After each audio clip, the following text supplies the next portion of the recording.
ये देखिए, ये वाला फेस लिखे होंगे आप लोग लास्ट डे पहले। उसके बाद पिछले दिन पढ़ाए हैं, उसके बाद आज दिख रहा है ये। कॉपी खोलिए ना।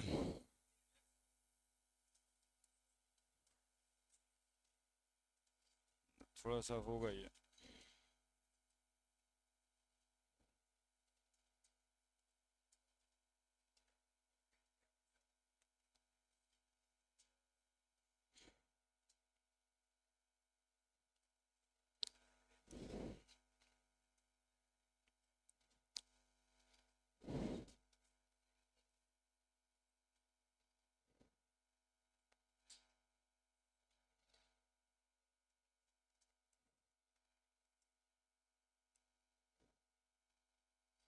देखिए, टॉपिक यही है। इसी टॉपिक का तीसरा क्लास है आज। पीरियोडिक टेबल का टॉपिक है एटॉमिक रेडियस। तो इसमें बात किया हुआ है कि एटॉमिक रेडियस होता क्या है। तो एटॉमिक स्ट्रक्चर में बोर साहब रेडियस के बारे में बताए थे कि रेडियस जो होगा 0.529 into N square by Z angstrom, जहाँ एन नंबर ऑफ ऑर्बिट और जेड एटॉमिक नंबर है। तो आप रेडियस कितना एंगस्ट्रम होगा या कितना मीटर होगा ये आप पता कर सकते हैं, है ना। जैसे कि हाइड्रोजन एटम का सेकेंड ऑर्बिट का रेडियस कितना है, तो हम लोग फार्मूला लगा देंगे 0.529 into two square N square, और एटॉमिक नंबर होता है 1। तो 0.529 इंटू फोर एंगस्ट्रम या 0.529 इंटू फोर इंटू 10⁻⁻10 मीटर। ठीक है। तो ये एटॉमिक रेडियस है। लेकिन केमिस्ट्री में एटम दो तीन तरीके से एग्जिस्ट करता है। नॉन मेटल मॉलिकुलर फॉर्म में एग्जिस्ट करता है, H2O2 N2 F2 Cl2 Br2, molecular form, covalent molecule. तो ऐसे मॉलिक्यूल का रेडियस, एटॉमिक रेडियस निकालने के लिए हम लोग जो वर्ड का इस्तेमाल करते हैं वो कोवैलेंट रेडियस।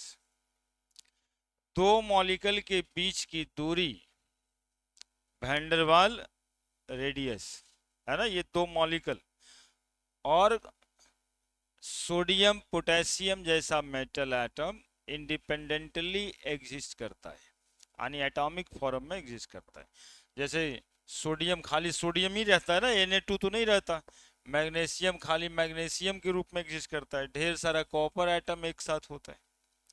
तो ऐसे रेडियस को हम लोग क्या कहेंगे। तो एटॉमिक रेडियस तीन तरीके से देखते हैं हम लोग। एक देखते हैं कोवैलेंट रेडियस, दूसरा बोलिए ना, और तीसरा ये किसका होगा, मॉलिक्यूल के लिए।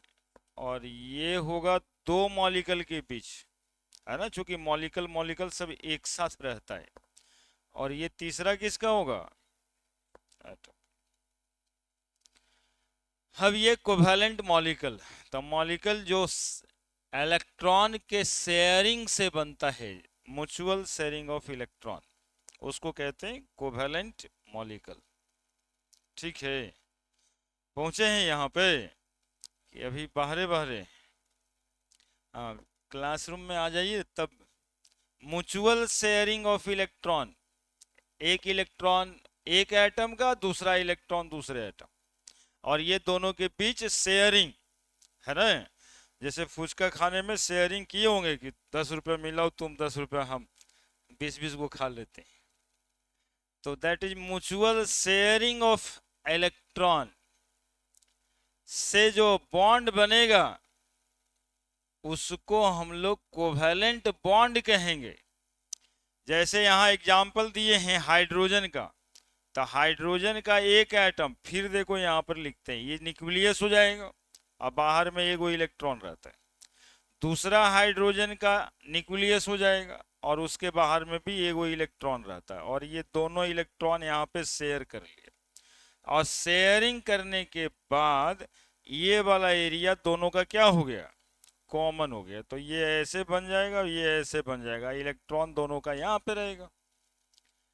ठीक है, तो ये कौन सा बॉन्ड बना, तो कोवेलेंट बॉन्ड बना। अब देखो इस दोनों न्यूक्लियस के बीच की दूरी को बॉन्ड लेंथ कहते हैं या इंटर न्यूक्लियर डिस्टेंस कहते हैं, और इसको आधा कर देंगे तो कोवेलेंट रेडियस कहेंगे। यही लिखा हुआ है ना, हाइड्रोजन हाइड्रोजन, ऑक्सीजन ऑक्सीजन, दो गो बॉन्ड बनाएंगे, नाइट्रोजन नाइट्रोजन, ये सब कोवेलेंट बॉन्ड बनेगा। कोवेलेंट बॉन्ड में दो एटम की जो दूरी होगी उसके आधा कर देंगे, है ना, तो उसको हम लोग क्या कहेंगे, कोवेलेंट रेडियस। देखिए ये half into internuclear distance between two atom of covalent bonded molecule. ठीक है, समझ में आ गया कोवेलेंट रेडियस किसको कहेंगे। अब आगे यहाँ भी उसी का एग्जाम्पल दिए हैं, जैसे HCl है तो हाइड्रोजन का न्यूक्लियस, क्लोरीन का न्यूक्लियस। ठीक है, आधा काट दी। अब एक बच्चा पूछा ना सर मीथेन में रेडियस नहीं होगा क्या, तो बिल्कुल होगा। कार्बन है यहाँ पे, हाइड्रोजन का 4 गो एटम, 1 2 3 4 एटम, तो ये कार्बन का न्यूक्लियस, ये हाइड्रोजन की न्यूक्लियस, ये कार्बन और ये हाइड्रोजन का न्यूक्लियस, ये दोनों के बीच की दूरी का आधा कर देंगे तो मीथेन मॉलिक्यूल का भी कोवेलेंट रेडियस निकल जाएगा। हाफ इंटू बॉन्ड लेंथ भी कह सकते हैं। बॉन्ड लेंथ किसको कहते हैं, दो न्यूक्लियस के बीच की दूरी को बॉन्ड लेंथ कहते हैं। बॉन्ड लेंथ के आधा को कोवेलेंट रेडियस कहते हैं। और एक बात लिखाए हैं कि कोवेलेंट फोर्स ऑफ अट्रैक्शन, यानी जो कोवेलेंट बॉन्ड से दो एटम बॉन्ड होता है उसका फोर्स ऑफ अट्रैक्शन का मैग्नीट्यूड ज्यादा होता है, इसलिए रेडियस कम होगा। ठीक है, देखो यहाँ लिखा, since the covalent force of attraction is stronger the covalent radius is smaller. ठीक है, आने के आगे जो पढ़ेंगे ना वैंडरवाल रेडियस, मेटालिक रेडियस, उस सबसे ये छोटा होगा क्योंकि फोर्स ऑफ अट्रैक्शन ज्यादा है। तो फोर्स ऑफ अट्रैक्शन से दो गो एटम एक दूसरे के ज्यादा नजदीक आ जाएगा तो दूरी कमेगा ना। अगला पॉइंट देखो क्या है, वैंडरवाल रेडियस। वैंडरवाल रेडियस में क्या होता है, मोटे मोटे तौर पे समझोगे, ये हाइड्रोजन गैस, तो गैस मॉलिक्यूल ढेर सारा होता है, एक हाइड्रोजन गैस मॉलिक्यूल, दूसरा हाइड्रोजन गैस मॉलिक्यूल, तीसरा हाइड्रोजन गैस मॉलिक्यूल। तो ये वाला फोटो अभी बनाए थे हाइड्रोजन मॉलिक्यूल का, यही बीच में ना यहाँ इलेक्ट्रॉन था दोनों का, एक मॉलिक्यूल हाइड्रोजन का, दूसरा मॉलिक्यूल हाइड्रोजन का, ये तीसरा मॉलिक्यूल। तो 3 मॉलिक्यूल यहाँ पे बनाए, कितना भी मॉलिक्यूल रह सकता है। तो ये दो मॉलिक्यूल जितने दूरी पे रहता है, जिस फोर्स ऑफ अट्रैक्शन पे रहता है दो मॉलिक्यूल साथ में, उसको कहते हैं वैंडरवाल फोर्स ऑफ अट्रैक्शन। ठीक है, ये सब जगह लगता है, कोई भी गैस मॉलिक्यूल के बीच में लगता है। ये जैसे आप लोग भी आ करके बैठे हैं तो देखे होंगे कि पहले बैठ गए थे, एगो बच्चा देखे अभी अभी पीछे, फिर बगल वाला को देखा होगा ना, ठीक है चलते हैं आगे, तो आगे जाके बैठ गया। आने की जो पिछला था उसे फोर्स ऑफ अट्रैक्शन ये वैंडरवाल वाला लग ही नहीं रहा था, आगे आया तो लगा ना अब ठीक है। तो ये कोई कारण से नहीं लगता है, बस वैंडरवाल फोर्स ऑफ अट्रैक्शन लगता है। ठीक है, हर दो के बीच लगता है। अब जितना दूरी पर दो मॉलिक्यूल है उसका आधा कर देंगे, ठीक है, तो उस रेडियस को क्या कहेंगे, वैंडरवाल रेडियस। इसमें भी दो न्यूक्लियस के बीच की दूरी है, लेकिन वो दो न्यूक्लियस एक मॉलिक्यूल का नहीं है, वो दो न्यूक्लियस नेबर मॉलिक्यूल का है, पड़ोसी मॉलिक्यूल का है। ये देखिए एक मॉलिक्यूल हाइड्रोजन, ये दूसरा मॉलिक्यूल हाइड्रोजन, तो दूसरा यानी पड़ोसी है ना। अब ये दोनों का फोर्स ऑफ अट्रैक्शन यहाँ पे स्टैब्लिश किया, तो इतना दूर हुआ, दो न्यूक्लियस का दूरी आधा कर दी। Van der Waal radius half into internuclear distance between two atom of molecule different होना चाहिए, कोवेलेंट रेडियस में मॉलिक्यूल सेम था। In van der Waal attraction, half of the distance of two nucleus of atom of different molecule. Clear है? सब revision करा रहे हैं, लिखे हैं आप लोग। तो तीसरा है मेटालिक रेडियस। मेटालिक रेडियस क्या है कि दो मेटल एटम जैसे ये सोडियम का या कॉपर का किसी एटम को सोच लेना है जो मॉलिक्यूलर फॉर्म में नहीं, मेटालिक यानी एटॉमिक फॉर्म में ही एग्जिस्ट करता है। तो जितना भी मेटल होता है ना, ये सब एटॉमिक फॉर्म में एग्जिस्ट करता है। जैसे आयरन, आयरन का फॉर्मूला कोई पूछेगा तो एफ ही ना बोलोगे, Fe2 थोड़े बोलना है, नहीं ना बोलेगा जी। पोटेशियम कोई बोलेगा तो के बोलेगा, K2 K3 K4 ये सब तो नहीं ना बोलेगा। नॉन मेटल मॉलिक्यूलर फॉर्म में एग्जिस्ट करता है और मेटल एटॉमिक फॉर्म में एग्जिस्ट करता है।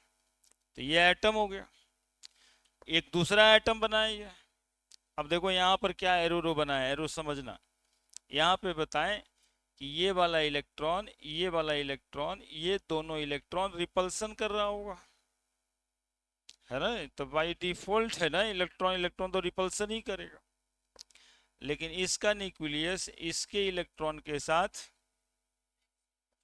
उसका न्यूक्लियस इसके इलेक्ट्रॉन के साथ करेगा ना अट्रैक्शन। पूछा जाता है कि अच्छा ये बताइए कि दो एटम के इलेक्ट्रॉन जब आपस में रिपल्सन करते हैं तो दोनों एक साथ कैसे रहते हैं? क्या कहेंगे? ये बात तो सही है कि दो एटम के इलेक्ट्रॉन्स आपस में रिपल्सन करते हैं, लेकिन जब दो एटम आमने सामने होता है तो एक एटम का न्यूक्लियस दूसरे एटम के इलेक्ट्रॉन को अपने तरफ अट्रैक्ट करता है। इसका न्यूक्लियस उसके इलेक्ट्रॉन को अट्रैक्ट करता है, इसका न्यूक्लियस इसके इलेक्ट्रॉन को अट्रैक्ट करता है। यदि अट्रैक्शन का फोर्स का मैग्नीट्यूड ज्यादा होगा इस रिपल्सिव फोर्स से, तो बताइए दोनों साथ रहेगा कि नहीं? अब यहां पर लिखे तो देखो, force of attraction between nucleus of one atom and electron of neighbour atom कितना न्यूटन। अब force of repulsion between electron of both atom, दोनों के बीच रिपल्सन लग रहा है कितना न्यूटन का। तो बताइए दोनों में नेट फोर्स क्या लग रहा है? 5 न्यूटन का। कौन सा फोर्स, अट्रैक्शन या रिपल्सन? तो इसी 5 न्यूटन के अट्रैक्शन फोर्स से दोनों एटम क्या रहता है? साथ रहता है। साथ रहने में जितनी दूरी होगी उसके आधा कर देंगे तो जो रेडियस होगा उसको क्या कहेंगे? ये जो फोर्स ऑफ अट्रैक्शन होगा उसको क्या कहेंगे? Metallic force of attraction. 3 गो नाम है, metallic force, dispersion force, London force of attraction. Scientist थे लंदन के, फ्रिज लंदन नाम था डिस्कवरर का, तो लंदन फोर्स ऑफ अट्रैक्शन रखे, है ना? तो मेटालिक रेडियस बराबर half into internuclear distance between two metal atom. Clear है? अब ये तीनों में डिफिनेशन लिखा है, the force of attraction in between nucleus of one metal atom and electron of other neighbour metal atom called as metallic force of attraction. According to force, covalent force सबसे ज्यादा magnitude का है, तब metallic force, तब, और ये सब important हो जाता है जो परीक्षा की तैयारी करते हो उसमें ही पूछता है, इसलिए भूलना नहीं। और रेडियस जो होगा, यदि फोर्स ज्यादा लग गया दो के बीच तो डिस्टेंस कम जाएगा ना, तो कोवेलेंट रेडियस सबसे कम होगा, मेटालिक रेडियस सबसे कम होगा, और वैन डर वाल रेडियस सबसे ज्यादा होगा, है ना? Van der Waals force of attraction का मैग्नीट्यूड सबसे कम होता है। नहीं कहते हो? उसके साथ बड़ा बैठे थे, मैं ऐसी बैठल थे कि कोई बात नहीं था, ऐसी बैठल थे। Van der Waals force of attraction लग रहा है वैसी ही, कुछ लेन देन हो गया है, शेयरिंग वगैरह हुआ है, 100-200 रुपया भी दिए हैं, कोवेलेंट है ना, जब उसको जरूरत पड़ता है तब दे देते हैं, उसको जरूरत पड़ता है तो क्लोजनेस दोनों का बढ़ गया है ना? अब 200 रुपया दे दिया तो क्लासरूम में आता है पहले लोग खोज लेता है कि है कि ना, आज उसी के पास बैठेंगे तभी ना देगा। कोवेलेंट फोर्स लग, आज ऐसे ही बैठल है, वैंडरवाल पे काम चल जाए। तो दूरी कम ज्यादा उसी से समझ जाना है, उसको याद रखना है। क्या क्या बताए, ये अब नया टॉपिक जो पिछले क्लास में पढ़ाए वो है ना। जो नहीं पढ़े हैं उनको पीडीएफ वगैरह ले लीजिएगा, अभी समझ लीजिए, ठीक है। क्योंकि फिर आज बहुत सारे लोग होंगे जो आज वाला भी नहीं पढ़े होंगे, तो अब टॉपिक बदल जाएगा, आज ही खत्म हो जाएगा, है ना। तो पीडीएफ तो चला जाएगा, जिसे समझिएगा, लिखने पे नहीं समझने पे रहिएगा। Variation of atomic radius in periodic table, यानी पीरियोडिक टेबल में एटॉमिक रेडियस कैसे बढ़ता और घटता है, बातें ये करनी है।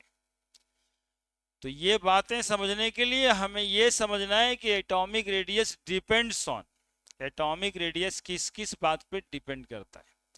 तो पहला लिखें न्यूक्लियर चार्ज, ठीक है।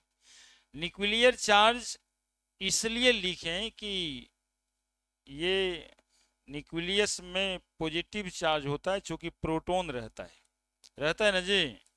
कौन रहता है, प्रोटॉन रहता है, पॉजिटिव चार्ज का होता है। बाहर में कौन रहता है, जो नेगेटिव चार्ज का होता है। तो ये पॉजिटिव चार्ज वाला और ये नेगेटिव चार्ज वाले में क्या होता है, अट्रैक्शन। न्यूक्लियर चार्ज कहते हैं जितना नंबर ऑफ प्रोटॉन इसमें होता है।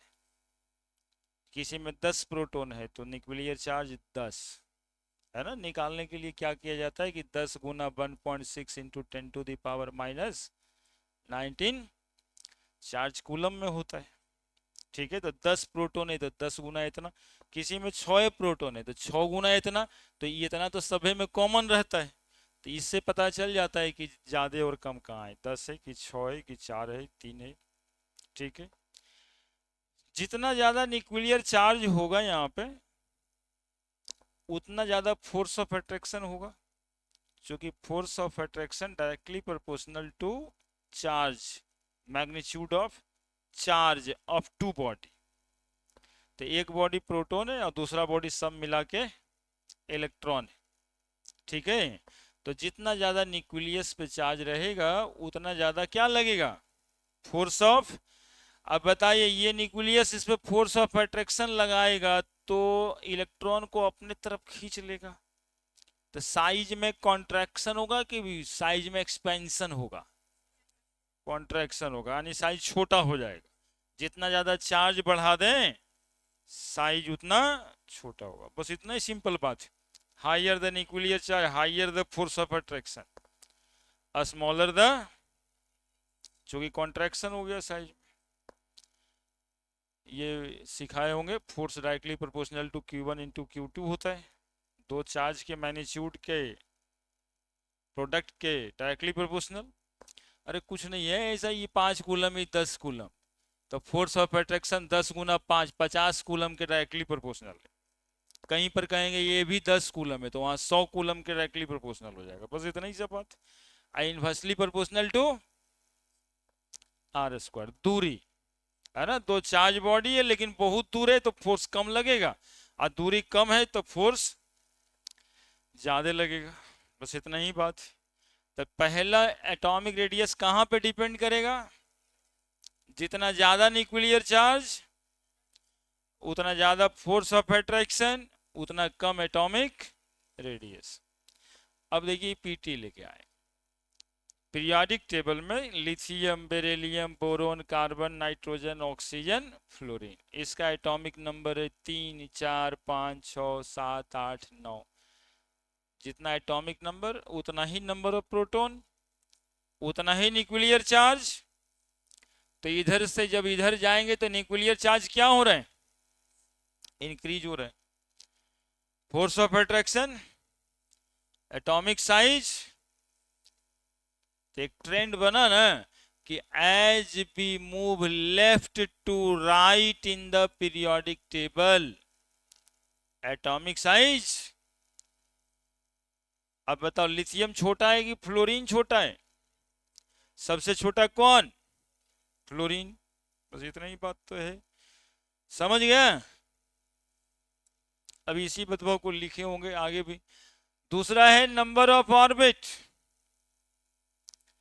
न्यूक्लियर चार्ज के बाद number of orbit, as the number of orbit increases the force of attraction decreases.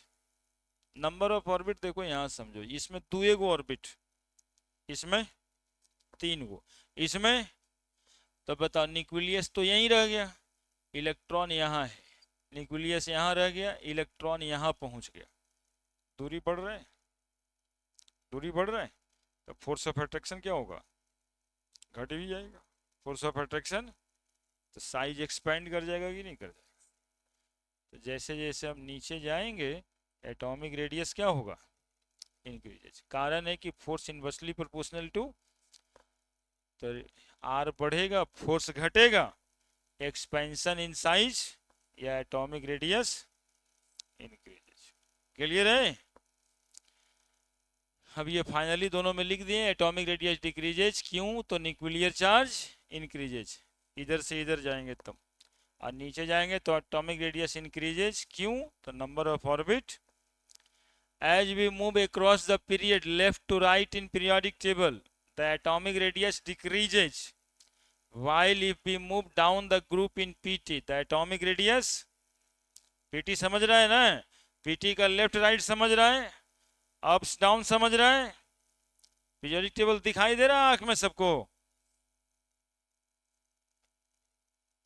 ये ग्राफ से बनाए अलोंग द पीरियड, लिथियम सबसे बड़ा था, अब फ्लोरीन सबसे,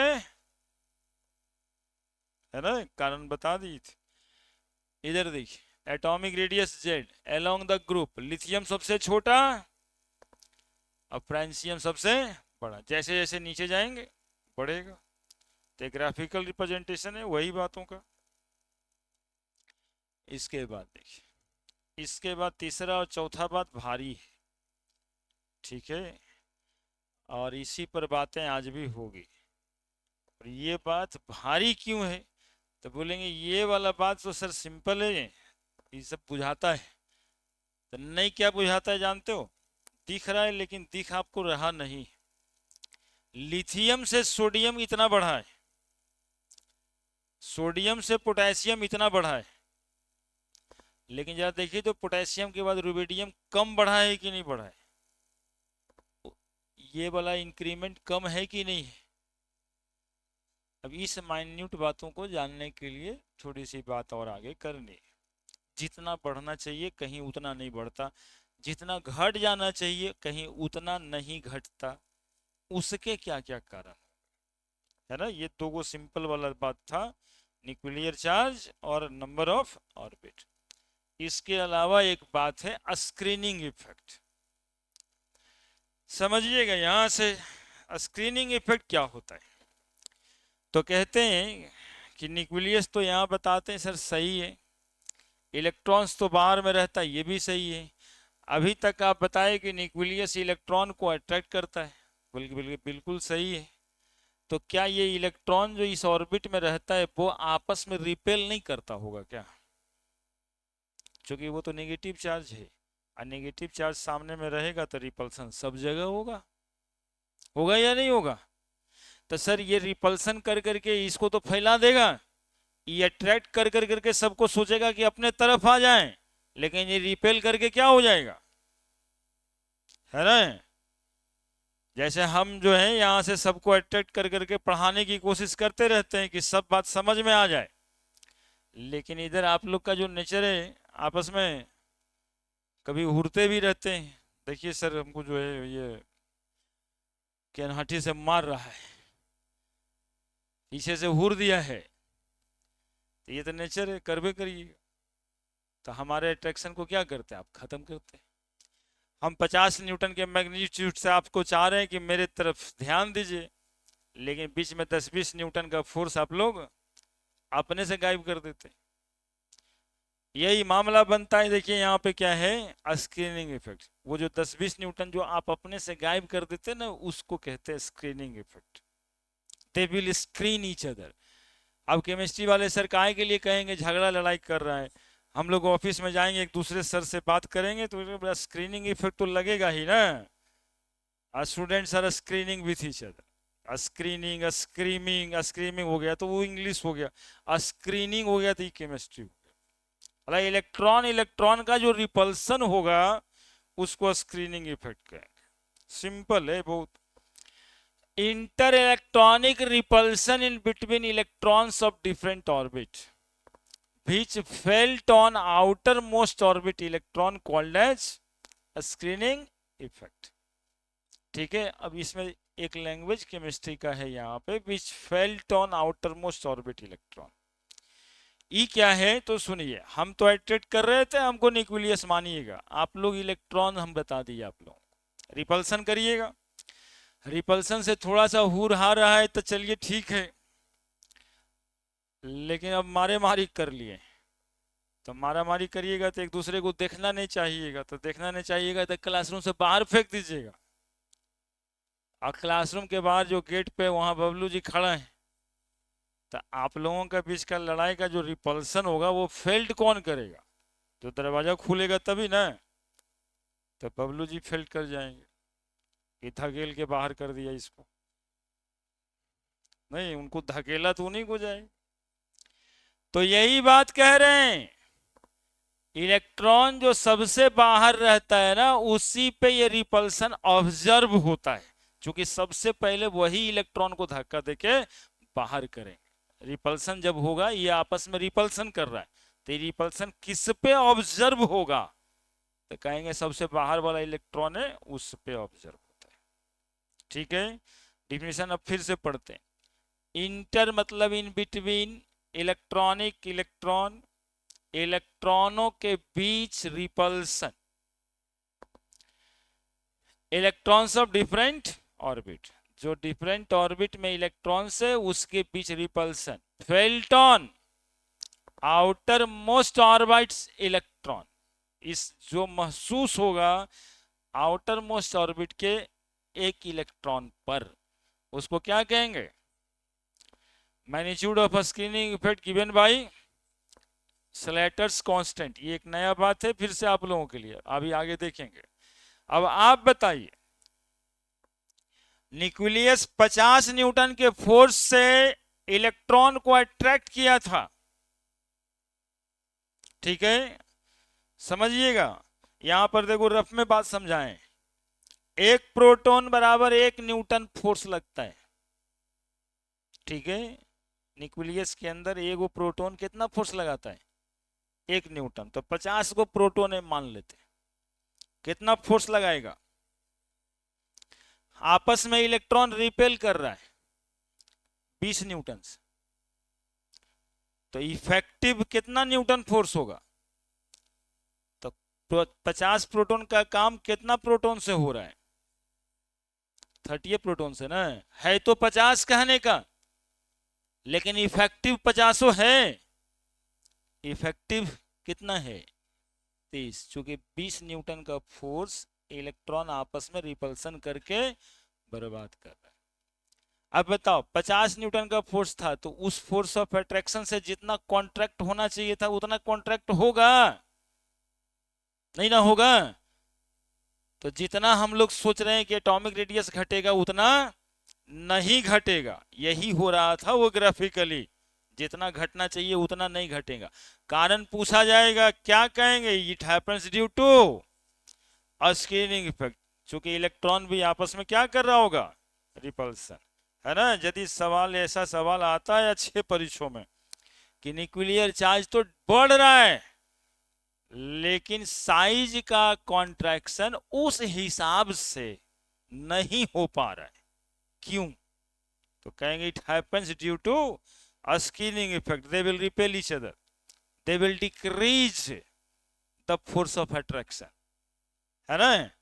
तो यहां पर केमिस्ट्री में फिर से एक नया शब्द बनाया है जिसको कहते हैं इफेक्टिव न्यूक्लियर चार्ज। कहां से ये शब्द आया? 50 प्रोटॉन 50 न्यूटन, लेकिन 20 रिपल्सन लग रहा था, इफेक्टिव कितना था? 30, अभी समझा के आया था। तो जिसका न्यूक्लियर चार्ज 50 है उसका इफेक्टिव न्यूक्लियर चार्ज 50 होगा ऐसा जरूरी नहीं है, वो 30 भी हो सकता है। ठीक है, वो 30 को हम क्या कहेंगे, इफेक्टिव न्यूक्लियर चार्ज। तो इफेक्टिव न्यूक्लियर चार्ज बराबर होता है न्यूक्लियर चार्ज माइनस सलेटर्स कांस्टेंट या स्क्रीनिंग इफेक्ट का मैग्नीट्यूड। तो Z effective, effective nuclear charge कहेंगे, जेड को न्यूक्लियर चार्ज कहेंगे जो एग्जैक्ट नंबर ऑफ प्रोटॉन के बराबर होता है, एटॉमिक नंबर के बराबर होता है। और ये जो किसका निशान है, ये डेल्टा है ना, इसको क्या कहते हैं हम लोग, और ये क्या बताता है, हाँ, कि इलेक्ट्रॉन इलेक्ट्रॉन के बीच कितना स्क्रीनिंग कांस्टेंट लग रहा है, कितना रिपल्सिव फोर्स लग रहा है। ठीक है, तो स्लेटर साहब अपने कांस्टेंट का वैल्यू दिए, सुनिएगा वैल्यू में क्या है, थोड़ा सा ऊपर का बात है लेकिन समझिएगा तो आसानी लगेगा। nth ऑर्बिट में s या p ऑर्बिटल में इलेक्ट्रॉन्स रहता है। जैसे n समझाने के लिए यहां देखो लिखे, सोडियम है तो 1s2 2s2 2p6 3s1। Outer most orbit कितना है, 3a2 है, 3a2 है, तो n बराबर 3, और 3 से 1 कम तो n माइनस 1, 3 से 1 नहीं 2 कम तो n माइनस। ठीक है, तो यदि इलेक्ट्रॉन nth ऑर्बिट में है यानी सबसे बाहर वाले ऑर्बिट में है और s ऑर्बिटल में है, तो कितना कांस्टेंट लगाएगा, यदि n-1 वाले घर में है तब,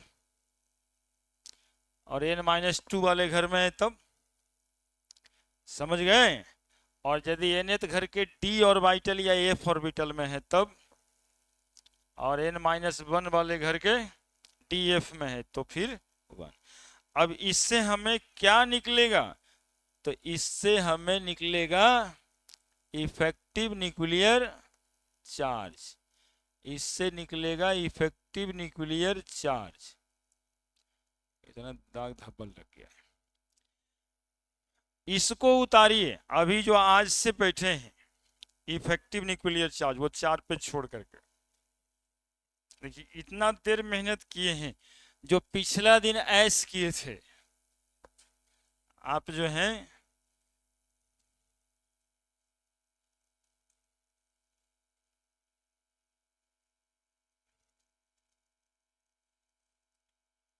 वहां से शुरू कीजिए, इफेक्टिव न्यूक्लियर चार्ज निकालना सिखाएंगे।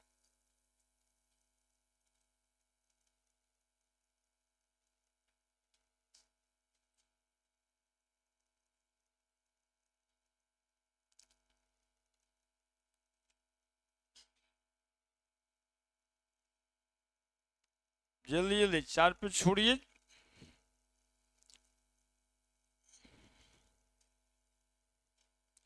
और ये सब बात हमें थोड़े कहना पड़ता है, छठा सतमा आठवां में इसी बात का प्रैक्टिस ही होता है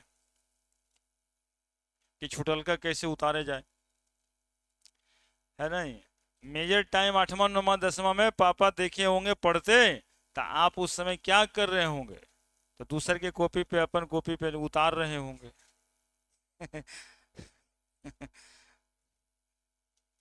नहीं सब, यही सब तो होता रहता है, पढ़ कहाँ रहे थे तो उतार रहे थे।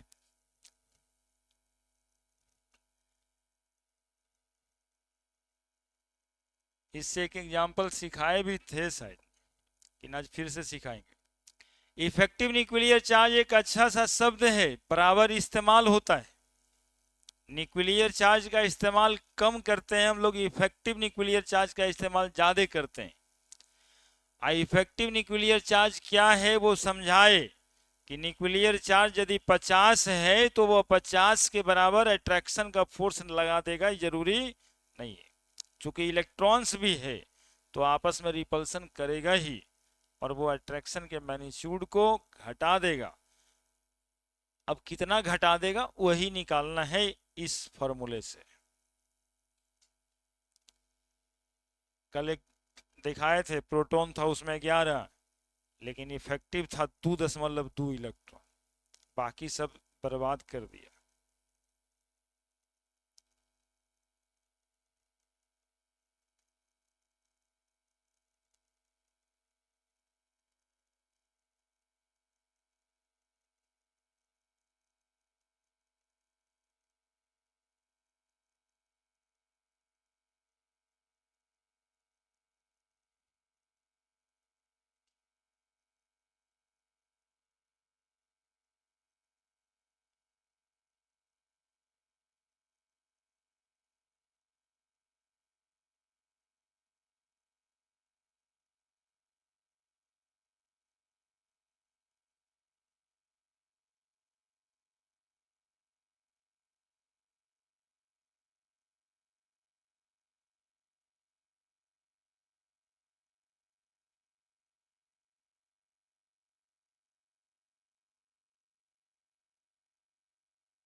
टेबल ही उतारना है, ऊपर से वो फार्मूला उतारना है, टेबल उतारना है। इसको लगाने के लिए सिखाना है अभी कि किसी के एटम का न्यूक्लियर चार्ज यानी एटॉमिक नंबर पता है तो उसका इफेक्टिव एटॉमिक नंबर है ना, इफेक्टिव न्यूक्लियर चार्ज ही कहा जाता है। आप इफेक्टिव एटॉमिक नंबर भी समझ सकते हैं, और इफेक्टिव किस मामले में, तो वो कितना फोर्स ऑफ अट्रैक्शन लगा पाएगा, कितना प्रोटॉन के बराबर फोर्स ऑफ अट्रैक्शन लगा पाएगा। उसमें है तो 11 प्रोटॉन, लेकिन क्या वो 11 प्रोटॉन के बराबर फोर्स ऑफ अट्रैक्शन लगा पाएगा, यही देखना रहता है इसमें। बड़े ये डेटा हमको चाहिए होगा, आप हमें बताइएगा, हम पूछेंगे।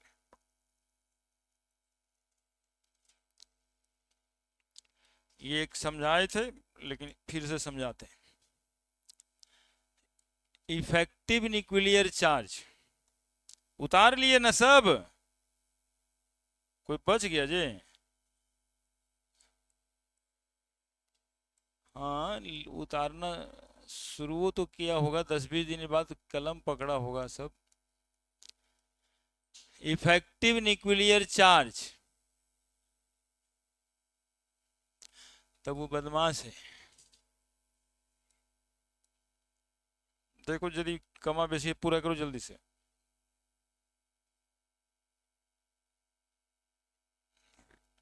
कम नहीं लिखे। हाँ, 10 दिन के बाद लिखना शुरू करने से भी टेंशन हो जाता है।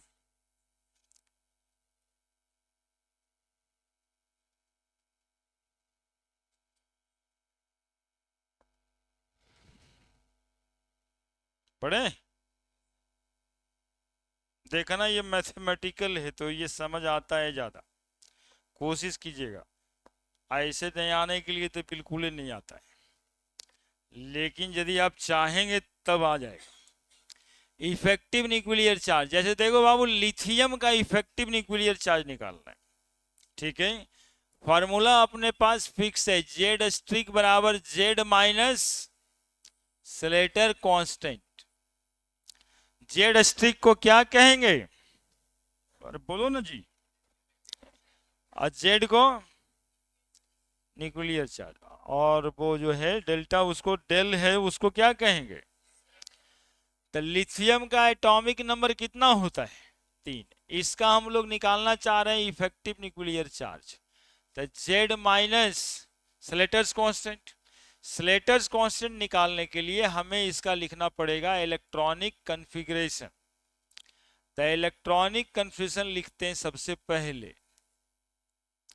लिथियम का इलेक्ट्रॉनिक कन्फिग्रेशन होगा 1:2s1। ये घर nth घर है या नहीं है, और ये 2 है और ये 1 है, मतलब n-1। n और n-1 हम लोग डिसाइड कर लिए। अब जेड स्ट्रिक बराबर जेड माइनस स्लेटर्स कांस्टेंट लिखना है। जेड कितना, 3, कहां से आया, atomic number, nuclear charge, minus Slater's constant का वैल्यू पुट करना है, यही सीखना है। NS1,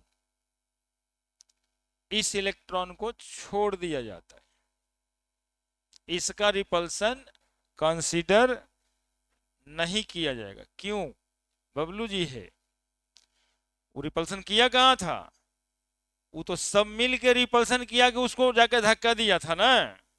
वो तो अकेले है बाहर में, एक इलेक्ट्रॉन को छोड़ना है, आउटर मोस्ट इलेक्ट्रॉन पर रिपल्सन फेल्ट होता है, तो सबसे बाहर वाला एक इलेक्ट्रॉन को क्या करना है, छोड़ देना है ना। तो इसका स्लेटर कांस्टेंट लगेगा नहीं। अब ये n-1 वाला घर है, क्या इलेक्ट्रॉन है इसमें, जरा टेबल देखिए। n-1 वाले घर में यदि s ऑर्बिटल में इलेक्ट्रॉन है तो कितना लगता है स्लेटर्स कांस्टेंट, 0.85। क्या इलेक्ट्रॉन है, तो 2 गुना 0.85 हो गया, निकल गया। 3 माइनस 1.70, 30 सही है ना जी, जोड़ घटाओ देख लो। यानी लिथियम में 3 प्रोटॉन है, लेकिन ये 3 प्रोटॉन के बराबर में फोर्स ऑफ अट्रैक्शन नहीं लगा रहा होगा। ये कितना के बराबर लगा रहा होगा? 1.30। समझ गए? लिथियम समझ गए, सोडियम समझिए फिर से। सोडियम 11, 1s2, 2s2, 2p6, 2 2 4 6 10 और 1। अब सबसे बाहर वाला 3, तो क्या लिखोगे इसको? और ये दोनों घर n- और 1 को क्या लिखोगे? क्यों n-2 लिखोगे? चूंकि n कितना है? 3, और ये है 1, तो 3 - 2 लिखेंगे तब ना होगा 1। समझ आ रही है बात? अब जेड स्ट्रिक बराबर Z minus Slater's constant. Z कितना है? न्यूक्लियर चार्ज या एटॉमिक नंबर, बात एक ही है। Minus Slater's constant. एन वाला ये लगेगा, ये रिपल्सन कर रहा है क्या? बोलेंगे नहीं सर, इस पर तो रिपल्सन महसूस होगा। वो रिपल्सन कहां कर रहा है? अकेला इलेक्ट्रॉन रिपल्सन थोड़े ना करता है, एगो छोड़ देना है। अब n-1 वाले घर में कई इलेक्ट्रॉन है सब मिला के? अरे 6 2, कितना लगाएगा फोर्स ऑफ रिपल्सन? प्लस।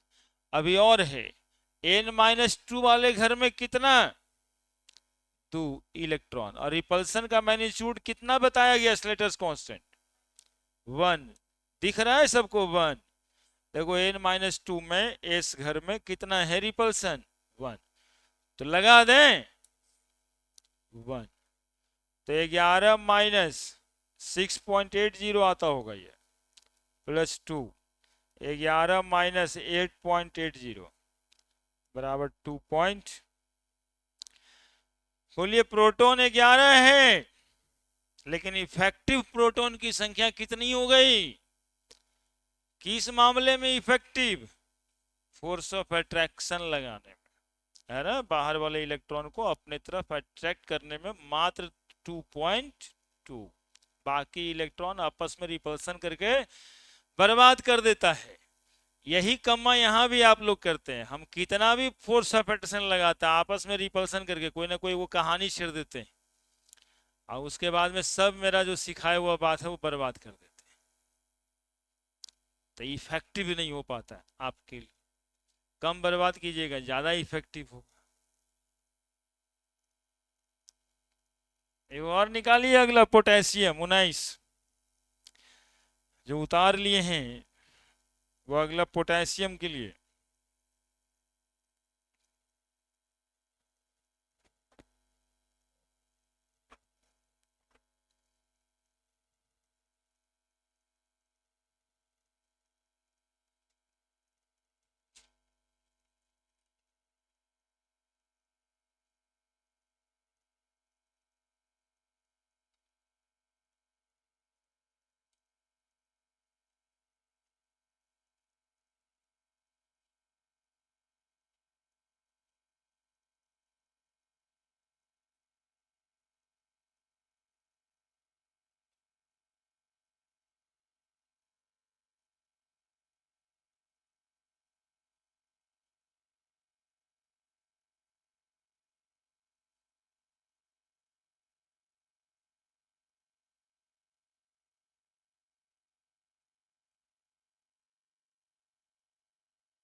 कोई भी दिक्कत होगा कि वो कैसे लिख दिए सर, तो उसको पूछ लेना है।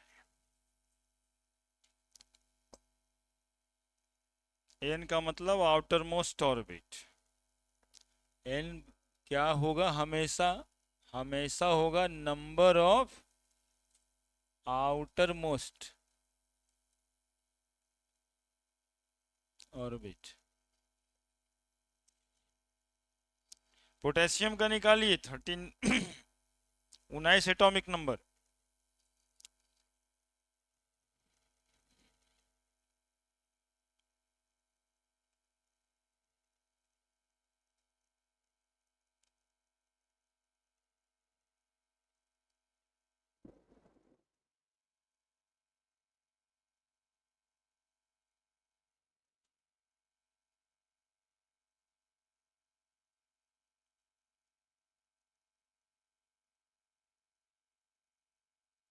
समझ गई?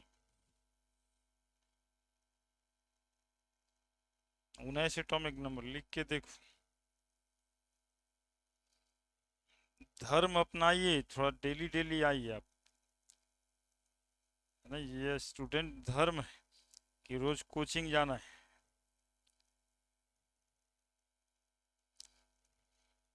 ये बड़ा बॉडीगार्ड बने हुए यार, ये सब लगा हुआ करके, कुछ विशेष बात है?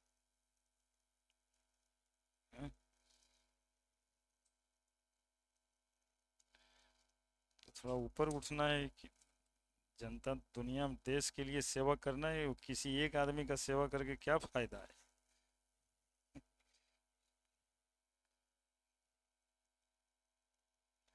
कानून में लगा लेता है। तो एगो सिनेमा था ना बॉडीगार्ड वाला, लगा के हमेशा अलर्ट रहता था, जी मैडम। तो हमको कोई बचपन कान में लगा आता था, तो वही समझ में आता था, जी मैडम कर रहे हैं। हाँ, 3.4 नहीं। हाँ गलत है। नहीं, 2.2 ही है। जितना इसमें है उतना ही है उसमें। वही तो देखना है। ये न्यूक्लियर चार्ज बढ़ता है, लेकिन इफेक्टिव न्यूक्लियर चार्ज बढ़ता नहीं है इसके बाद पूरे ग्रुप में। लिख लिए इसको? हाँ, अभी होता है दिक्कत। हम है ना, potassium 19, 1s2, 2s2, 2p6, 3h2, 3p 6 लिख दें। 2 2 4 6 10, 2 12 6 18, 4s nth ऑर्बिट ये 4। तो 3 वाला सब क्या हो गया? n-1। 2 वाला क्या हो गया? n-2। और ये हो गया n-3। हुआ कि नहीं? सब तो s और p है, df तो कोई है नहीं। z स्ट्रिक बराबर z माइनस स्लेटर्स कांस्टेंट। तो पूरा का पूरा कांस्टेंट इलेक्ट्रॉन की संख्या को जोड़ करके ही लिखा जाएगा ना। तो z हो गया आपका 19 माइनस, उसको छोड़ देना है। तो n-1 वाले घर में कितना इलेक्ट्रॉन? 0 point plus. n-2 वाले घर में हो या n-3 वाले घर में इलेक्ट्रॉन हो, सबका मैग्नीट्यूड कितना? 1। तो कितना इलेक्ट्रॉन है? 8 हो ये? नहीं है। n-2 और n-3 दोनों में एक ही लगता है ना। तो सब मिला के जोड़ लो ना एक साथ, कितना लिख दें? गुना कितना? तो 19 माइनस 6.80 प्लस 10, तो 19 माइनस 16.80। देखो तो 2.20 नहीं आएगा। इतना ही करने, ज्यादा सोच के परेशानी हो जाती है। इसके अलावा जो भी आप सोच रहे थे सब गलत सोच रहे थे। इतना ही सोचना था। अब इतना जो सोचना था उसमें कहाँ गड़बड़ी है आप पूछ सकते हैं।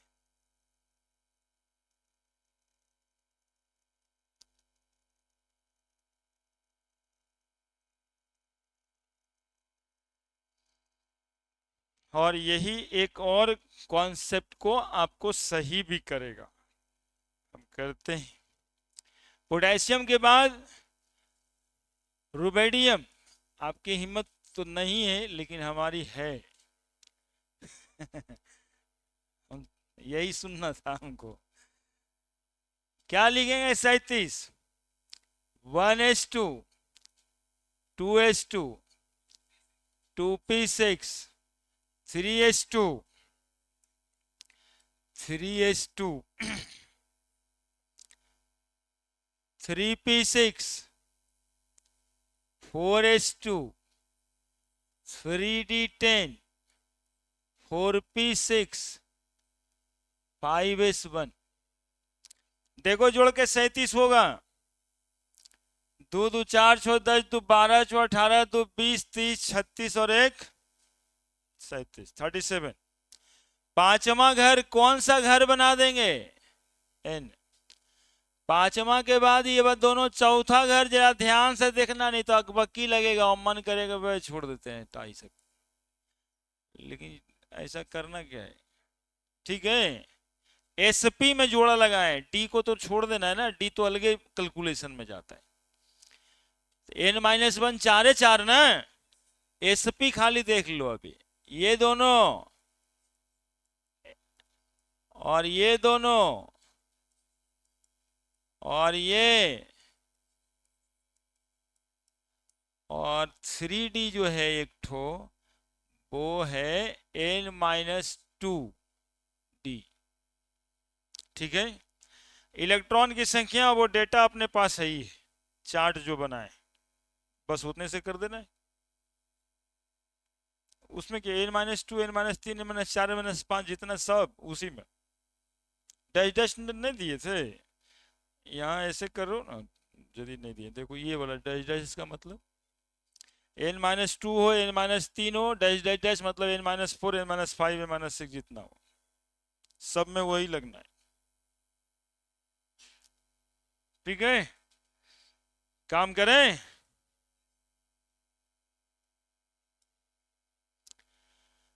जेड स्ट्रिक बराबर Z minus Slater's constant. Z कितना? Minus Slater's constant.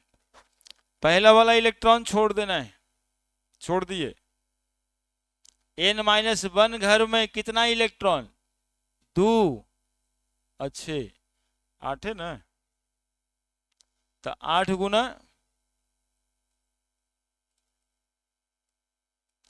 वैल्यू आज नहीं रखना है जी, इसके बाद तो जितना ही सबके बने हैं नहीं है। देखो ना, n-1 का 0.85, n घर वाले को तो छोड़ ही देना था, छोड़ना था ना। 5s1 था तो उसको तो छोड़ ही देना था। n-1 घर का 0.85 और n-2 रहे, n-3 रहे, n-4 रहे, सब इलेक्ट्रॉन कितना मैग्नीट्यूड का रिपल्सन लगाएगा? तो बाकी सब का जोड़ देंगे, 1 से गुना कर देंगे। क्या बात खत्म है? एगो डी वाला भी है, उसको भी समझ लो। n-2 में था, n-2 कौन सा ऑर्बिटल? डी। वहां भी कितना, तो वो भी तो बाकी से के साथ जुड़ ही जाएगा। तो प्रॉब्लम कहाँ कुछ है कोई प्रॉब्लम? इलेक्ट्रॉन जोड़ो, डी में 10 गो, 18 छो 24 2 26 2 28, 28 गो और सबका कितना मैग्नीट्यूड? समझा कि नहीं समझा? समझे कि नहीं समझे? अलग अलग काय के लिए जोड़े? n-2 वाले घर में, n-3 वाले घर में जितना इलेक्ट्रॉन है सबका स्लेटर्स कांस्टेंट 1 है, और n-2d वाले घर में भी स्लेटर कांस्टेंट 1 है। डेटा देख लो, तो सारा इलेक्ट्रॉन जोड़ के 28, देखो कितना आता है? 37 माइनस 6.80 प्लस 28 2.20 है। कहने के लिए इलेक्ट्रॉन्स प्रोटॉन की संख्या 37 है, न्यूक्लियर चार्ज 37 है, लेकिन इफेक्टिव कितना है? 2.2। लिखो जल्दी से, कहीं कोई दिक्कत है तो पूछो ना हमसे।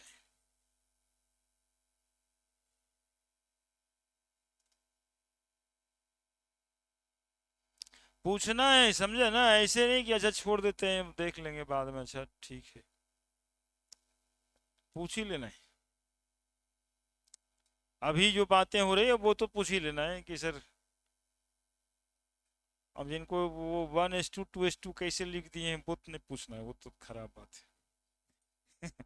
वो तो पहले हो गया था। अभी स्लेटर्स कांस्टेंट वाली बात पूछ ले।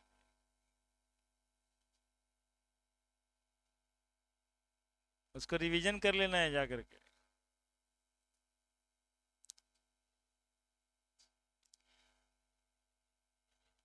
वो किताब को भी लेके घर गए थे ना, लेकिन खोले एको दिन नहीं।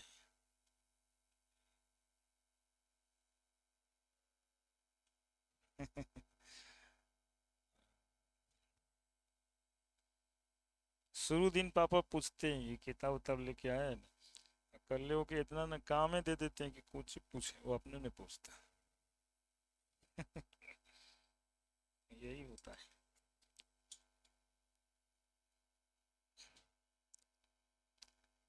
शुरू में एक आध दिन पूछ लेते हैं, दूसरा दिन जरा गेहूं पिसाने में अनकानी करेगा तब भले पूछेंगे, पड़ता काहे नहीं। यदि कर दिया तो ठीक ही है।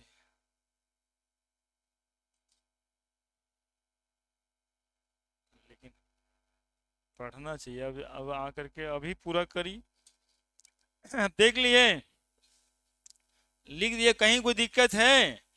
सिर्फ n-1 s और p में इलेक्ट्रॉन है तो उसका मैग्नीट्यूड 0.85 है। बाकी इलेक्ट्रॉन किसी भी घर में है तो सबका मैग्नीट्यूड 1 ही है, चाहे डी में है, चाहे एफ में होगा, चाहे एस में, चाहे पिन में, है ना, सबका मैग्नीट्यूड 1 ही है। तो सारे इलेक्ट्रॉन को जोड़ दिया और 1 से गुना कर दिया। ठीक है। अब देखिए एक बात हम आपको बताते हैं, ये जो पढ़ते थे ना, हेलिना करीब सिसकने लगी फिर से, तो लिथियम का एटॉमिक नंबर 3, सोडियम का 11, पोटेशियम का 19, इसका 37, इसका 55, इसका 87। ठीक है। लेकिन जानते हैं आप, ये जेड है सबका, और जेड स्ट्रिक कितना आया है? अभी आया है हम लोगों को 1.30,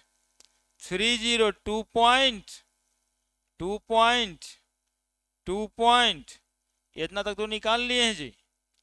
और घर में अकेले रहिएगा, बैठे रहिएगा, मन नहीं लगेगा तो ये दोनों का भी निकालिएगा। ये आएगा 2.20 और ये भी आएगा। यानी कि सीजियम में प्रोटॉन की संख्या है 55, लेकिन फोर्स ऑफ अट्रैक्शन के लिए कितना प्रभावी है? 2.2। ठीक है। इसी वजह से एक बच्चा का मन नौमा से पूछना चाह रहा है, 10वां से पूछना चाह रहा है कि सर ये सब तो सही है, सर लोग समझाए हैं कि नीचे जाने से एटॉमिक रेडियस बढ़ता है, लेकिन साथ में ये भी तो कहें कि न्यूक्लियर चार्ज बढ़ने से फोर्स ऑफ अट्रैक्शन बढ़ता है तो साइज घट जाता है। तो यहाँ तो सर न्यूक्लियर चार्ज तो बढ़ रहा था, न्यूक्लियर चार्ज तो, लेकिन साइज तो घट नहीं रहा था, साइज तो बढ़ ही रहा था। ऐसा है कि नहीं है? यही सब रीजनिंग बेस्ड क्वेश्चन होता है कि down the group nuclear charge increases but the atomic radius increases.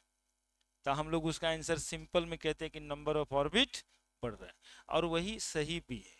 Nuclear charge actually में बढ़ ही नहीं रहा है। न्यूक्लियर चार्ज थोड़ा सा देखो यहाँ से यहाँ बढ़ा है, उसके बाद क्या हो गया है? कांस्टेंट हो गया। Effective nuclear charge constant. Nuclear charge से तो कुछ होगा नहीं, होगा किससे? Effective nuclear charge. अब 55 नहीं, अब तुम्हारे घर में AK-47 रखल है, और गोली एक एक गोली है, तब तो बढ़िया था कि वो कटवे रहता। 47 में क्या करना है? क्या है? समझ रहे बात? तो 87 है चाहे 55 है, उधर में बोलिए तो सब में बराबर है 2.20।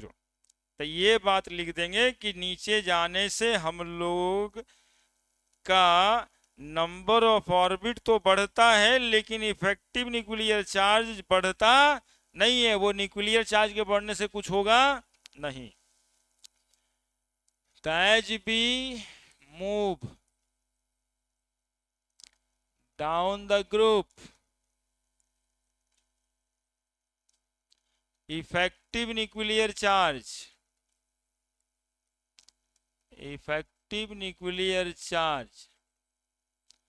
first increase from lithium to sodium, then it remain constant,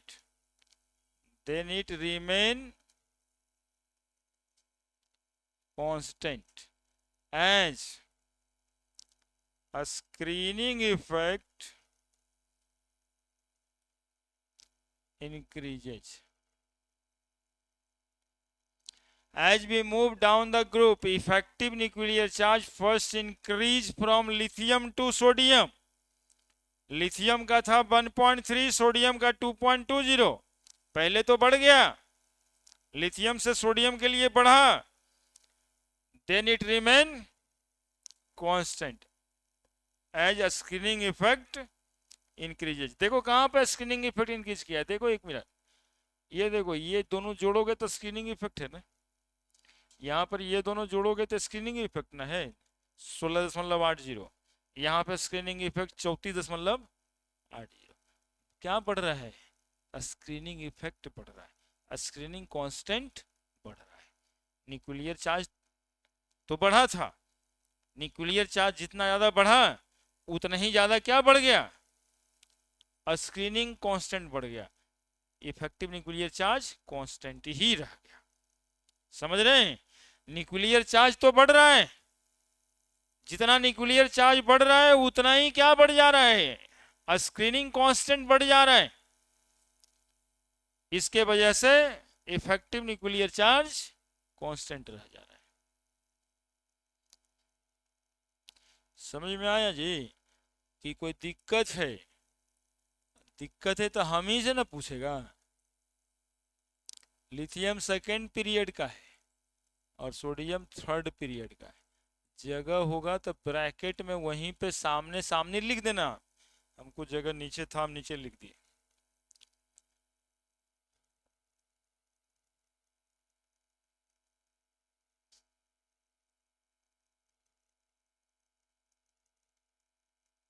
screening effect increases या स्क्रीनिंग कांस्टेंट।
न्यूक्लियर चार्ज बढ़ता है लेकिन इफेक्टिव न्यूक्लियर चार्ज कांस्टेंट रह जाता है। क्यों?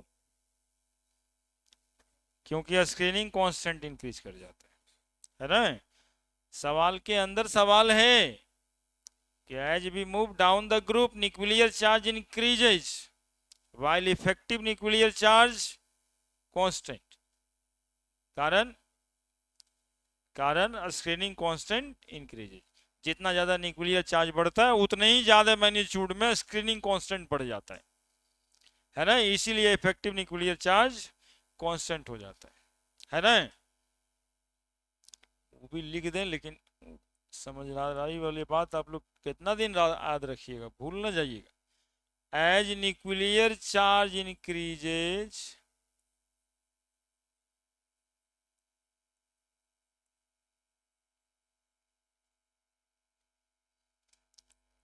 The screening constant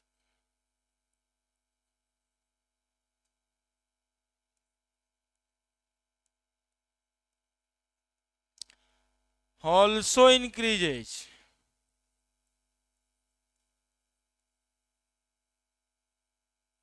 so that the effective nuclear charge remain constant। Effective nuclear charge ENC लिखे हैं, ध्यान दीजिएगा, इफेक्टिव न्यूक्लियर चार्ज ENC लिखे हैं।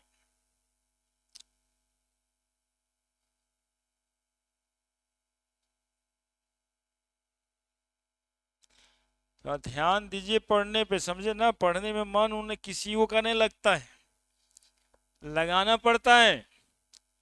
ये कुछ है नहीं कि जो अपने से आके लगना शुरू हो जाएगा, अच्छा काम में मन कहाँ लगता है।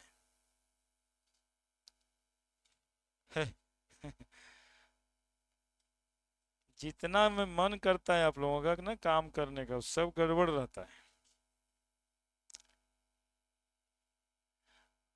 ये एक आध बच्चा सोच ही लिया कि भाई आज क्या पढ़ेंगे, चलते हैं, आज से तो शुरू ही हो रहा है। लेकिन आज तक कितना पढ़ना था हम लोग, 3 क्लास पढ़े आज, नहीं। अब वो बचपन वाला ट्रेंड खत्म है कि पहला दिन गए स्कूल में तो सर जो है दीपावली पे ऐसे लिखवा रहे हैं कि काका किए थे, नहीं, कुछ स्कूल में ऐसे चलता है। आया दीपावली में छुट्टी में के बाद आया है तो क्या क्या किए थे जरा लिख के दिखाओ 2 पेज में। वहां बोरिंग रहता था, क्या लिखें कि हम लड़ाई किए थे, झगड़ा किए थे। अब क्या लिखे, पहला दिन वैसे रहता है। समझ गया है बात, समझ गया है बात। इसीलिए नीचे जाते हैं ना तो न्यूक्लियर चार्ज पे बात नहीं करते, हम लोग सीधा कहते हैं कि भाई ऑर्बिट की संख्या बढ़ रही है इसलिए साइज भी बढ़ रहा है ना, चूंकि nuclear charge effective nuclear charge बन जाता है और वो कांस्टेंट हो जाता है। ठीक है, तो जो आपको 10th में पढ़ाया गया था ना वो सीधा यही बताया गया हुआ कि इधर में एटॉमिक नंबर ऑफ ऑर्बिट बढ़ जा रहा है, इसका चर्चा नहीं करते। चर्चा कर दे मास्टर साहब तो फंस जाएंगे कि अब न्यूक्लियर चार्ज भी तो बढ़ रहा है, तो अब समझा कैसे पाएंगे कि न्यूक्लियर चार्ज नहीं बढ़ रहा है। तो उसके लिए उनको इफेक्टिव न्यूक्लियर चार्ज पे आना पड़ेगा, तब फिर स्क्रीनिंग इफेक्ट लाना पड़ेगा।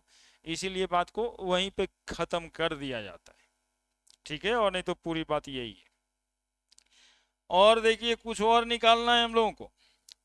लिथियम इधर था, लिथियम का तो निकाल लिए, बेरिलियम का कैसे निकालेंगे, कितना atomic number, calculation of ENC, आराम ही से कैलकुलेशन ऑफ ENC फिर से।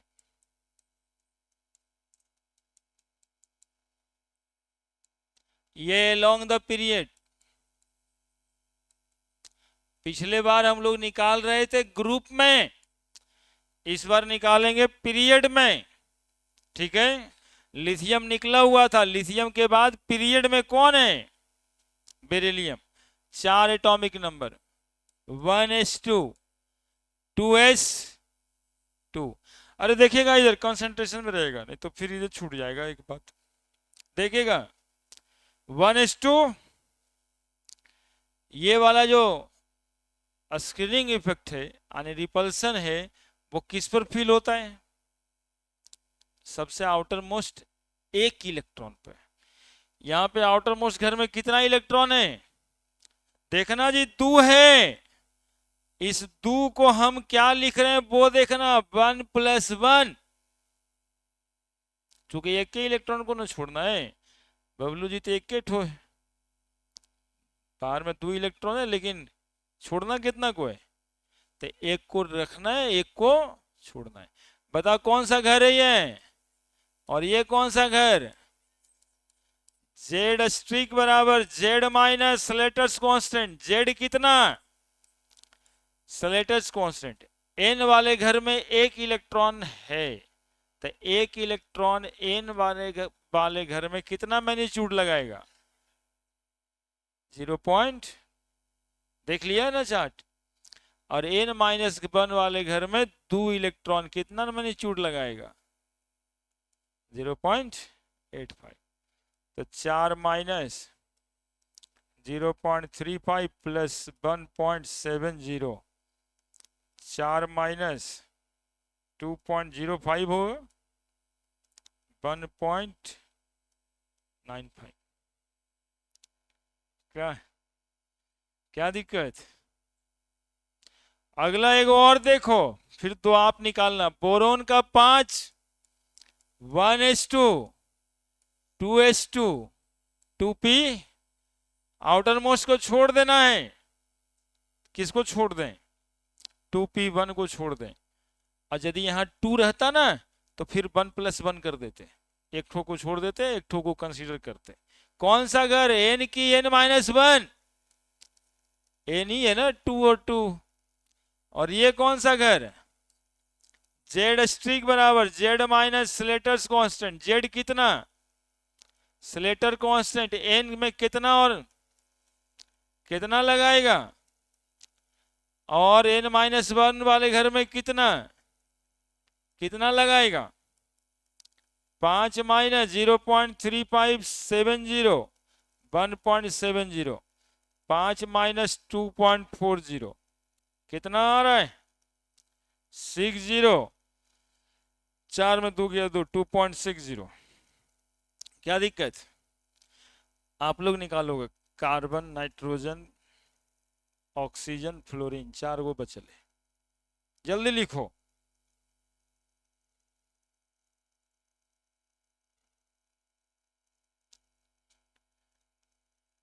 ऐसे नहीं होगा तिवारी जी, थोड़ा रिफॉर्म करना पड़ेगा। रिफॉर्म करिए अपने आप को, आज से परफॉर्म करेंगे, इसलिए सुबह से रिफॉर्म करेंगे।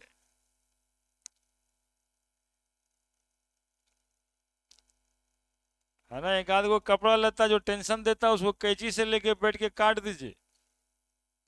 ये नया पहनेंगे आज से रिफॉर्म, एगो सगुन के लिए। कार्बन नाइट्रोजन,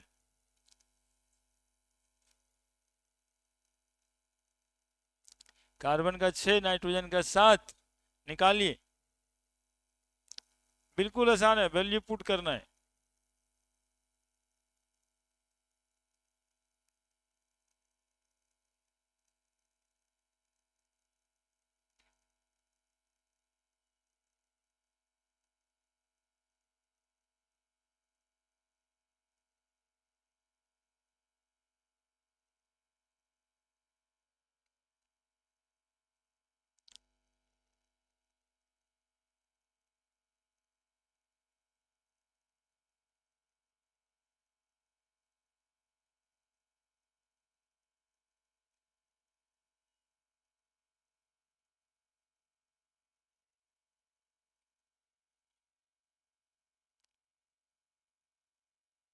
सबसे पहले n खोजो, n-1 n-2, वहीं से ना वैल्यू पुट करना है। क्या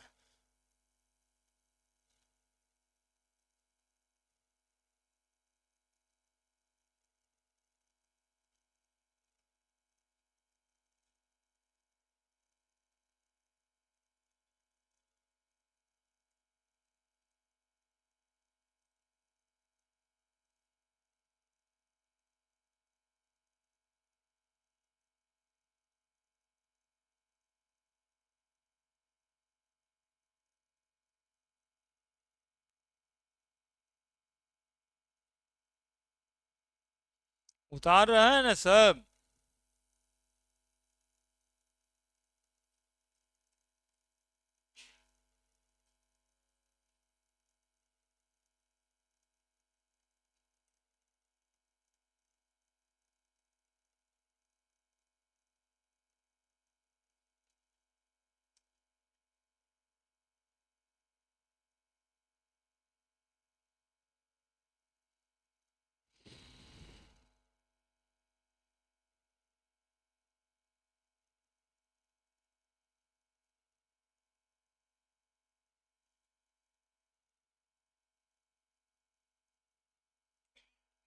कब आया? आ जाएगा घर से? अभी थकले है तो यहाँ रहता है तो दूध जैसन गोर हो जाता है, वहाँ गेहूं जैसन लाल हो गया है, देखा? हाँ। अभी मारा मारी। चलो पीपर के पेड़ तर, पीपर के पेड़ तर चलो। क्या यार बना रहा है?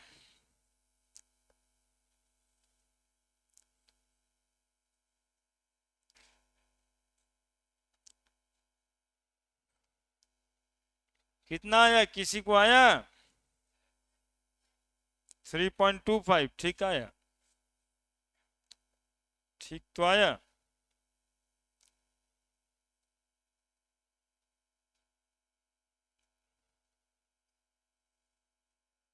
2p2 था तो 1+1 करने के लिए बताया ना कि आउटर मोस्ट में लगेगा। हाँ वो तो ठीक है, वो दोनों इक्वल नहीं है, ये पहले 1+1 होगा तो n में एक इलेक्ट्रॉन यहाँ पे, ना वो गलती है तब ना बता रहे, सुनो ना जो बोलते हैं, एक इलेक्ट्रॉन यहाँ पे और 2 इलेक्ट्रॉन यहाँ पे n ऑर्बिट में, तो 3 इलेक्ट्रॉन है जिसका मैग्नीट्यूड 0.35 है।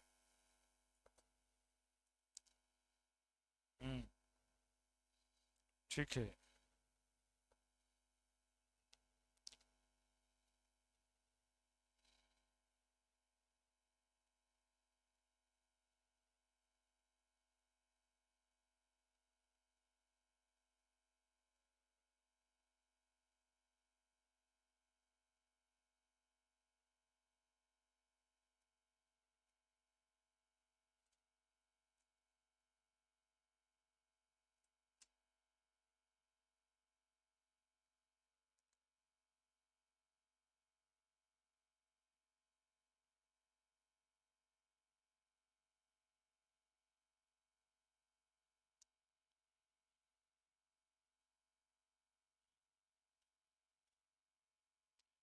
कार्बन देखिए कार्बन 6, एक बार फिर बताते हैं नाइट्रोजन निकालना, 1s2 2s2 2p2 होगा, समझ रहे हैं?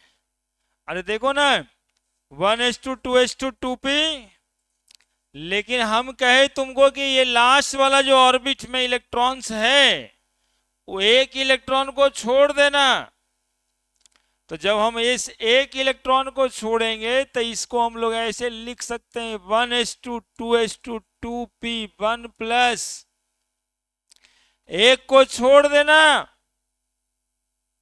तो बताओ ये 2 और ये भी 2, कितना घर हुआ?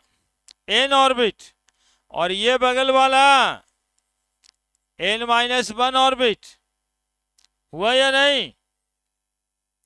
तो जेड स्ट्रिक बराबर जेड माइनस सेलेटर्स कांस्टेंट, जेड कितना 6, क्या इलेक्ट्रॉन nth घर में है? 2 गो यहाँ, 1 गो यहाँ, 3 गो, बोला 1 गो और काहे नहीं, तो उसको छोड़ दिए थे, उसी पर तो रिपल्सन लगाएंगे, धकियाएंगे ऊपरे ना। तो क्या इलेक्ट्रॉन हुआ बताओ? 3, n वाले घर में कितना? 0.35। देखो इधर से कोई बच्चा पूछ रहा है ये 0.35 करने से लिखते हैं सर, नहीं समझ में आता है, इसी के लिए ना टेबल है ये वाला।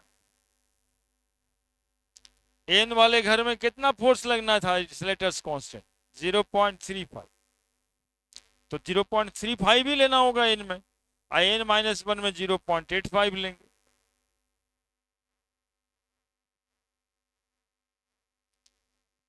प्लस कितना बच गया? n-1 में 2, 0.85, 6 माइनस कितना रहा? 5 या 15, 5 बच गया, 1 3 3 9 1 10, 1.05 और 1.70, 6 माइनस 2.75 कितना आ रहा है? 10.25 तो रह जाएगा, और 5 में 2 गया 3, 3.25।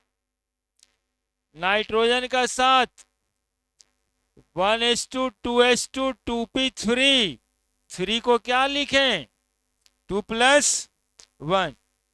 जेड स्ट्रिक बराबर Z minus Slater's constant, Z है 7 माइनस स्लेटर्स कांस्टेंट, 2 इलेक्ट्रॉन इसमें 2 इलेक्ट्रॉन इसमें, 4 इलेक्ट्रॉन इन वाले घर पर और 2 इलेक्ट्रॉन उसके पहले वाले घर पर।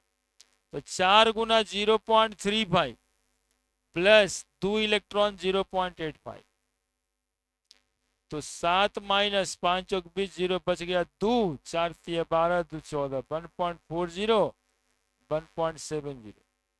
7 माइनस 7 4 11, 3.10, तो 0.90 और 6 में 3 गया 3.90। सोडियम के बाद ऑक्सीजन और फ्लोरीन बचा है, जल्दी लिखो।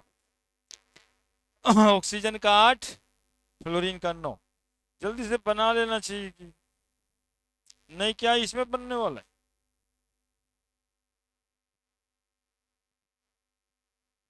बोलो ना, टाइमों में 10 मिनट ज्यादा ही जाएगा तो क्या जाएगा, करना क्या है।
पढ़े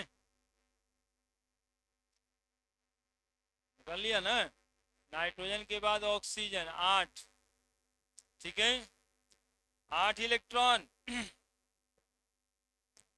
1s2 2s2 2p, 2 2 4, 4 8, 3 जोड़ 1 कर दें, ये nth घर और ये n-1। आउटर मोस्ट को कहते हैं n, आउटर मोस्ट तो बाहर वाला ही होता है। जेड स्ट्रिक बराबर Z minus letters constant, Z हो गया 8 माइनस 3 2 5 इलेक्ट्रॉन, 2 इलेक्ट्रॉन 0.85, 8 माइनस 5 बजे 25 बच गया 2 और 5 या 15 2 17।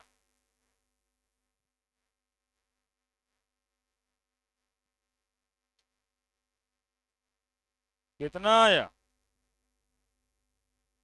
4.55। फ्लोरीन का 9, 1s2 2s2 2p, 2 2 4 5 4 9, 5 को क्या लिखें, 4+1 लिख दें।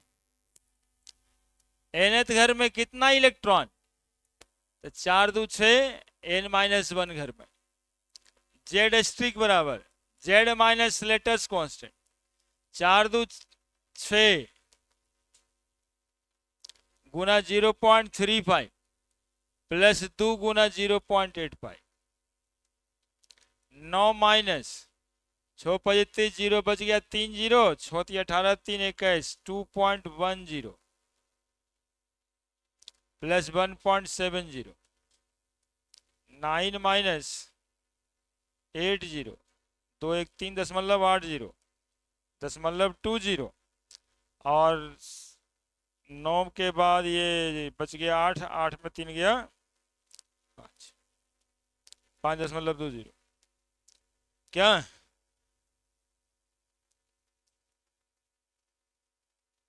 5 मिनट पहले चलो चलो के लिए। हाँ तो अभी की काम है ना, सबको एक जगह करेंगे तो।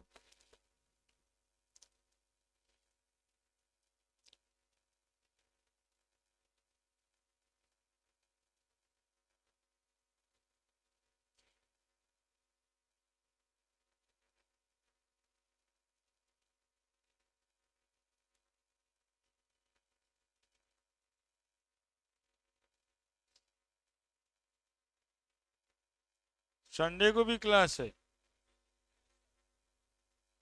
इसी टाइम पे 9 से 11। देखिएगा इसको इसको एक जगह कर दें हम, देखिएगा पीछे कर दें।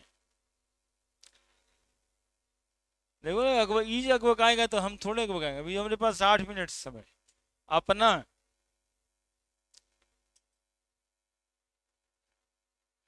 संडे को कै बजे, हाँ 9 बजे, ना 9 बजे इसी समय पे, इसी समय।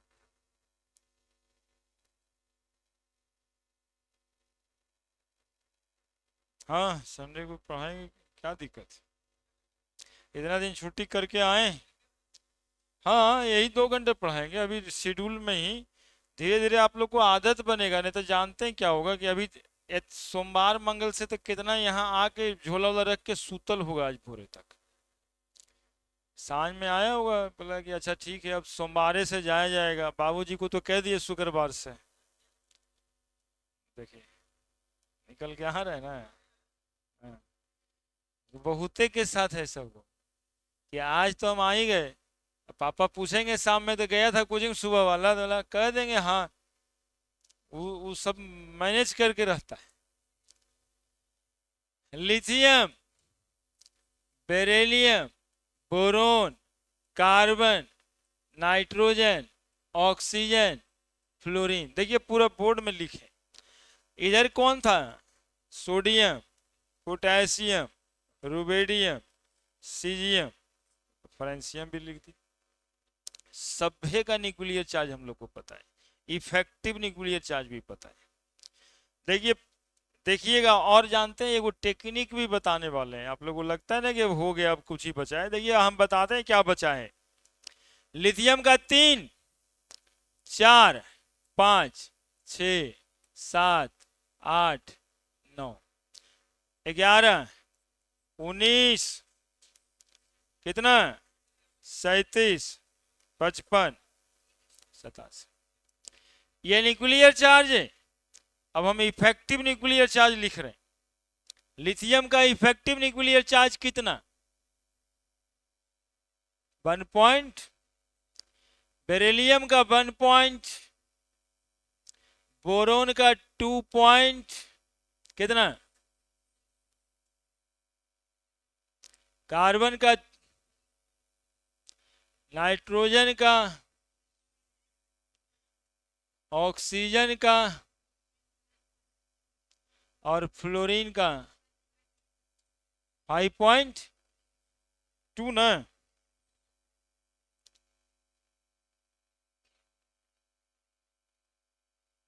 जानते हो, जितना भी एटम इधर आएगा ना, ये 2.20, ये भी 2.20, ये भी 2.20, ये भी 2.20, ये भी 2.20।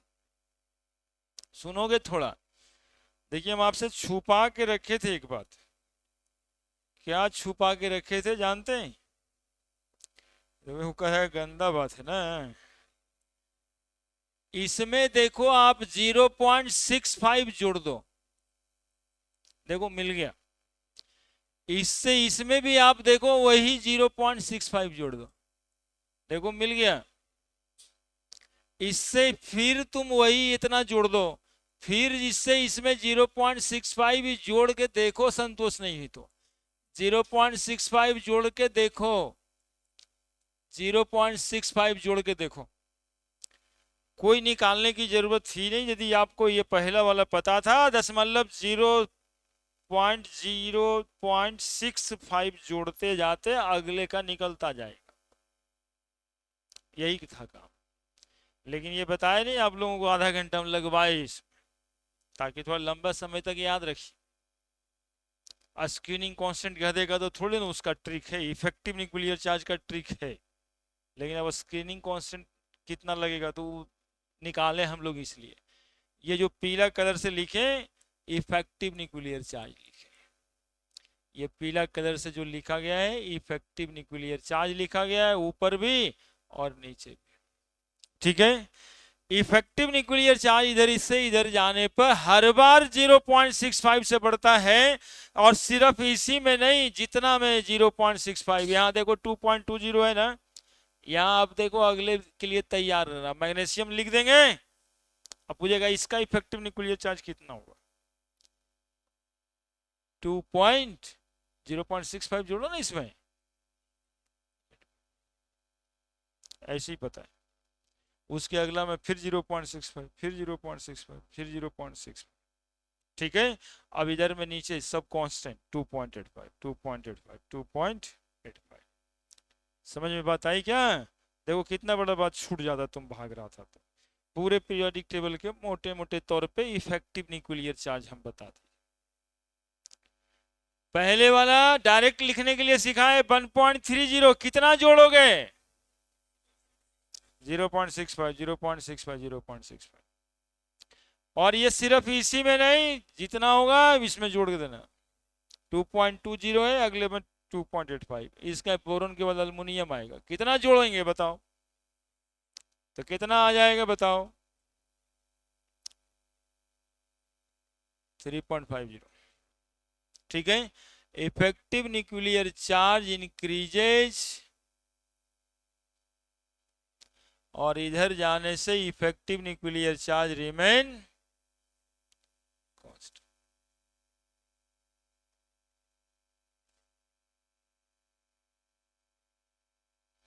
एटॉमिक रेडियस हो गया खत्म, इफेक्टिव न्यूक्लियर चार्ज कांस्टेंट। इसीलिए इधर का डिसीजन न्यूक्लियर चार्ज करता, इधर का डिसीजन नंबर ऑफ ऑर्बिट करता है, न्यूक्लियर चार्ज डिसीजन मेकर नहीं है।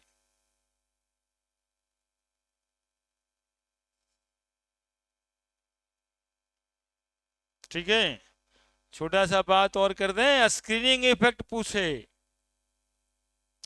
स्क्रीनिंग इफेक्ट इंक्रीजेज, बैठ के निकाल लेना है एक ठो, उससे कॉन्फिडेंस में आ जाओगे, निकाल लेना वो। हाँ, डीप लॉक वाले के लिए स्क्रीनिंग इफेक्ट नीचे जाने से क्या हो रहा था? बढ़ रहा था। इधर भी जाने से स्क्रीनिंग इफेक्ट क्या हो रहा था? बढ़ेगा ही ना, दिखा था। इंक्रीजेस, दोनों ही तरफ screening effect increases, effective nuclear charge remain constant. क्या बोलो? संडे को आ जाना है 9 बजे से, इसी के आगे पढ़ाएंगे, कोई नया पढ़ाई नहीं, इसी चैप्टर्स में आगे आयनिक रेडियस बताना है।